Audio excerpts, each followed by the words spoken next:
Hello friends.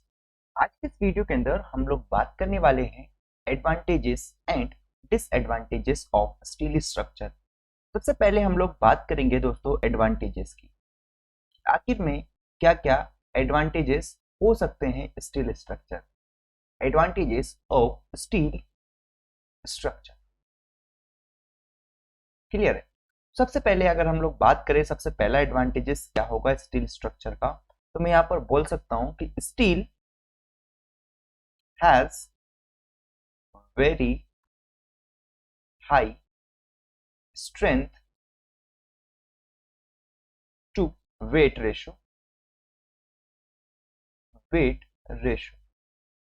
मेरे ख्याल से ये पॉइंट आपको क्लियर हुआ होगा कि जो हमारी स्टील होती है, स्टील के अंदर क्या होता है दोस्तों, बहुत ज्यादा ही स्ट्रेंथ टू वेट रेशो होता है।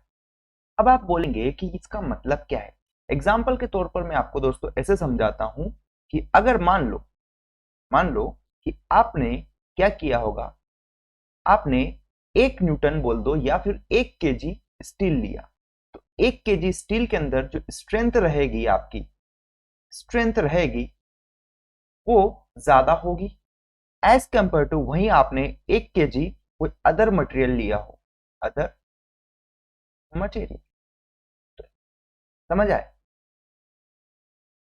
मतलब मैं ये कहना चाह रहा हूं कि स्टील जो होता है, स्टील के अंदर आपको बहुत ज्यादा ही स्ट्रेंथ टू वेट रेशियो देखने को मिलेगा। मतलब कि कम वेट के अंदर आपको ज्यादा स्ट्रेंथ देखने को मिल रही होगी। पहला पॉइंट मेरे ख्याल से आपको क्लियर हुआ हो कि क्या एडवांटेजेस है। इसका एडवांटेजेस ये है कि स्टील के अंदर आपको high strength to weight ratio देखने को मिलता है, जिसकी वजह से मैं क्या कह सकता हूं, ड्यू टू विच हम इसकी वजह से ये कह सकते हैं, due to which dead weight of the structure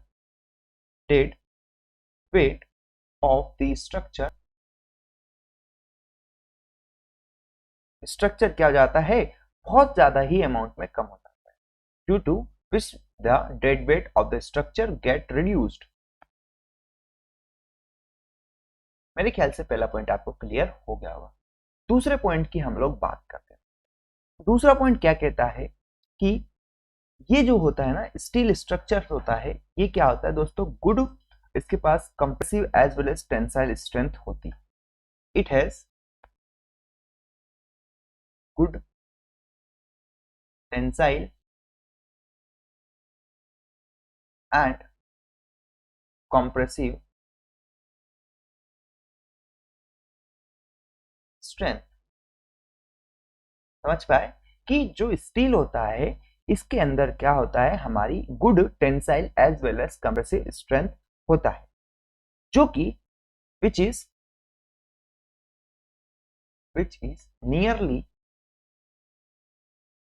nearly same in both, that is tension and compression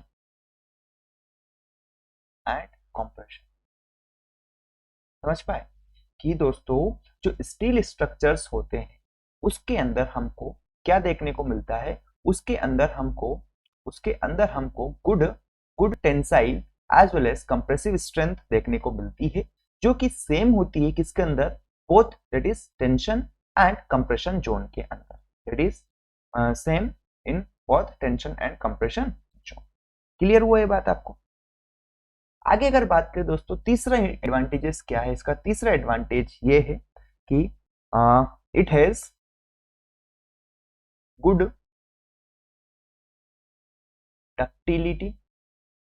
ठीक है, क्या बोला, इट हैज गुड डक्टिलिटी, या फिर मैं बोलूं high ductility compared to other material,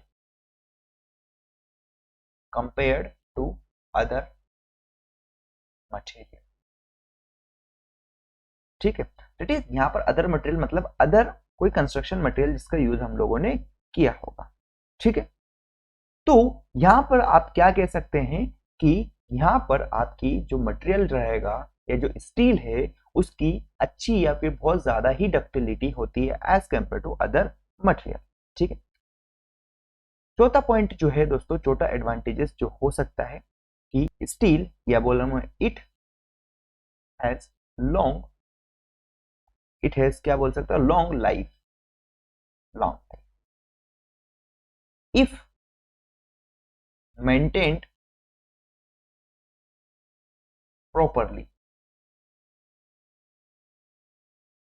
मतलब कि जो स्टील है दोस्तों इसकी लॉन्ग लाइफ हो सकती है अगर इसको प्रॉपर तरीके से हमने मेंटेन किया है या प्रॉपर तरीके से इसको प्रिजर्व करते हैं हम लोग, ठीक है, अच्छे से डेंटिंग पेंटिंग कराते रहते हैं तो इसकी एक लॉन्ग लाइफ हमको देखने को मिलेगी किसकी स्टील की। दोस्तों पांचवा एडवांटेज की अगर बात करें तो क्या बोल सकता है the resale value is also high. Resale value is also very high। समझे कि क्या कह सकते हैं रीसेल वैल्यू, मतलब कि दोस्तों आपने स्टील को एक बार यूज कर लिया, स्टील को यूज करने के बाद अब आपको उसको बेचना है तो उसको आप बेच सकते हैं, ठीक है, और उसकी जो डबल से आप उसको बेचेंगे तो उसकी जो वैल्यू मिलेगी, जो प्राइस मिलेगी वो भी आपको काफी अच्छी मिलने वाली है या काफी ज्यादा मिलने वाली, ठीक है। नेक्स्ट अगर बात करें दोस्तों इट इज रीयूसेबल। रीयूसेबल मतलब कि दोस्तों आपने एक बार कहीं पर इसको यूज कर लिया तो उसको आप दूसरी जगह भी यूज कर सकते हैं, ठीक है।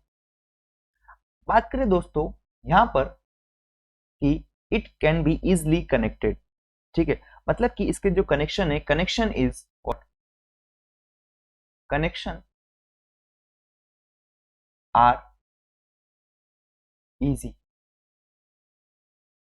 मतलब कि कनेक्शन इजी है मतलब कि दो मेंबर्स को, जैसे कि मैं अगर आपको बना के बताता हूं कि जो दो मेंबर्स रहेंगे, एक मेंबर मेरा ये हो गया स्टील का और एक मेंबर मेरे को ये दोनों को ज्वाइन करना है, तो इनको मैं with the help of bolted connection, bolt की मदद से इनको ज्वाइन करा सकता हूँ। तो मैं यहाँ पर ये बोल सकता हूँ कि जो कनेक्शन रहेंगे दो अलग अलग स्टील मेंबर्स के वो भी मेरे आसान रहेंगे या इजिली मैं उनको परफॉर्म करा सकता हूँ, ठीक है। दोस्तों यहां पर ये चीज मैं आपको बताया, लॉन्ग लाइफ बता दिया, तो यहां पर एक चीज आप और देख सकते हैं, ये हाई ड्यूरेबल हो गया है ना। तो मेरे ख्याल से ये सारे आपको कुछ एडवांटेजेस थे जो कि मैं बता दिया हूं किसी स्टील स्ट्रक्चर के। अब हम लोग बात कर लेते हैं दोस्तों कुछ डिसएडवांटेजेस की, क्या क्या डिसएडवांटेजेस हो सकते हैं steel structures of steel structure. Clear? तो ये बात हम आपके सामने अब करने वाले हैं। तो सबसे पहली बात दोस्तों, क्या पहला पॉइंट कि susceptible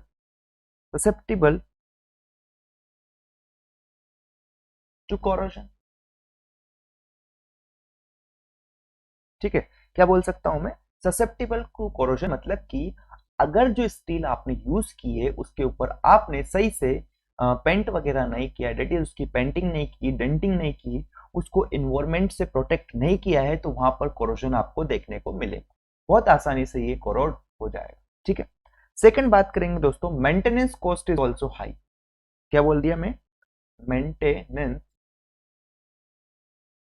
cost is also high. समझ पा रहे, मतलब कि इसकी जो मेंटेन करना है, जो देखो स्टील स्ट्रक्चर को अगर आपको मेंटेन करना है तो उसके लिए मेंटेनेंस कॉस्ट जो रहती है वो हाई रहती है। अब मेंटेनेंस कॉस्ट क्या क्या आ सकती है, इंक्लूड्स, किस किस चीज में इंक्लूड्स करेगा, it is includes painting cost, painting cost हो गया हमारा, पेंटिंग कॉस्ट जो कि पेंट करने में जो कॉस्ट का खर्चा हुआ है उसको इंक्लूड करेगा कौन, ये जो मेंटेनेंस कॉस्ट है हमारा उसके अंदर क्या क्या आ जाएगी, पेंटिंग कॉस्ट आ जाएगी एक तो, ठीक है, क्योंकि पेंटिंग हम लोग करेंगे इसको कोरोजन से बचाने के, ठीक है। साथ में अगर बात करें दोस्तों initial cost are also very high, are also very high. समझ पाए कि जब आपने कभी भी किसी भी स्टील स्ट्रक्चर को बनाया होगा तो वहां पर भी इनिशियल जो खर्चा हुआ है वो काफी ज्यादा हो रहा होगा, ठीक है। अब अगर बात करें हम लोग तो दोस्तों ये जो तीन जो मेजर डिसएडवांटेजेस थे वो मैंने आपको यहाँ पर बताए हैं जो कि आपको क्लियर हो गए। तो फ्रेंड्स आज की इस वीडियो को मैं यहीं कंक्लूड करता हूँ। आज की इस वीडियो के अंदर हमने क्या क्या बातें की एक बार कंक्लूड करते हैं। सबसे पहले हमने बात करी थी फ्रेंड्स कुछ डिसएडवांटेजेस और एडवांटेजेस की। सबसे पहले मैंने आपको बताया था कि कौन कौन से एडवांटेजेस आपको देखना है। तो पहला एडवांटेजेस क्या था, steel are very high strength to weight ratio, मतलब जो स्टील होता है उसका high strength to weight ratio होता है और जिसकी वजह से हमारा क्या होता है, डेड वेट रहेगा किसी भी स्ट्रक्चर का वो काफी कम हो जाता है। दूसरा पॉइंट बोला था दोस्तों, it has good tensile as well as compressive strength which is nearly same in both tension and compression zone. जो टेंशन और कंप्रेशन जोन होता है दोनों के अंदर हमारा सेम रहता है। क्या दोस्तों, जो गुड टेंसाइल स्ट्रेंथ और कंप्रेसिव स्ट्रेंथ, ठीक है। नेक्स्ट अगर हम लोग आगे बात करें दोस्तों, थर्ड पॉइंट क्या कहता है कि it has good ductility, that is बोल सकता हूं मैं हाई डक्टिलिटी होती है स्ट्रेंथ इसकी स्टील की as compare to other material.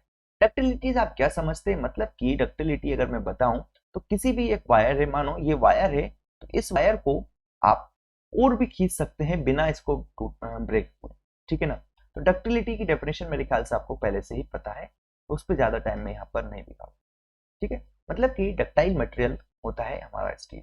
फिर इसकी लॉन्ग लाइफ होती है अगर इसको प्रॉपर तरीके से हमने मेंटेनेंस कर रखा है तो। साथ में जो रीसेल वैल्यू होती है वो भी ज्यादा होती है दोस्तों। स्टील को हम फिर से यूज कर सकते हैं, डेट इज रीयूसेबल होती है। साथ में जो कनेक्शंस जो हम लोग प्रोवाइड कराएंगे स्टील के अंदर वो भी आसानी से करवा सकते हैं। डिसएडवांटेजेस क्या है दोस्तों, कि ससेप्टेबल टू कोरोजन है, आसानी से कोरोड हो सकता है अगर इन्वायरमेंटल कंडीशन हमने इसको प्रोटेक्ट नहीं किया है। साथ में जो मेंटेनेंस कॉस्ट है दोस्तों वो भी ज्यादा रहेगा। मेंटेनेंस कॉस्ट के अंदर जो पेंटिंग कॉस्ट आ जाएगी वो आती है, ठीक है। साथ में जो इनिशियल कॉस्ट है वो भी बहुत ज्यादा होने वाली। मेरे ख्याल से ये चीज आपको क्लियर हो गई होगी। So thank for watching this video. Next video भी आप लोग जरूर देखें।